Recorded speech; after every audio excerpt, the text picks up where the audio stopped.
চলো চলো, আমি আজকে সবাইকে আইসক্রিম বানিয়ে খাওয়াবো। চলো চলো, কতগুলো কাপ আছে আগে নিয়ে নিই, তারপরে এগুলোতে ক্রিম ভরে নেবো। কত ক্রিম চলে এলো! চলো চলো, আরো আইসক্রিমের কাপ আছে, আজকে তো আমি সবাইকে আইসক্রিম খাওয়াতে পারবো। চলো, অনেক ক্রিম ভরা হয়ে গেছে। দাও তো একটু ম্যাঙ্গো ফ্লেভার দিয়ে দাও তো আইসক্রিমে। ওয়াও, এবারে ব্ল্যাকবেরি ফ্লেভার।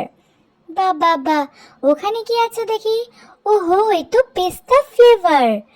দারুণ ভাবে আজকে সবাই আইসক্রিমটা এনজয় করবে। একটুখানি সাজিয়ে নিই ওপর থেকে, তাহলে সবার আরো ভালো লাগবে। চলো তো দেখি সামনে ওটা কি। ওহো, ছি ছি, এসব কেন আবার? ভালো করে বিস্কুট দিয়ে সাজিয়ে দাও আইসক্রিমগুলো। তোমরা এখানে দাঁড়িয়ে আছো, নাও নিয়ে নাও, সবাই আজকে আইসক্রিম খাও। নাও, তুমি একটা নাও, একটা ভাইয়ের জন্য বাড়িতে নিয়ে যাবে।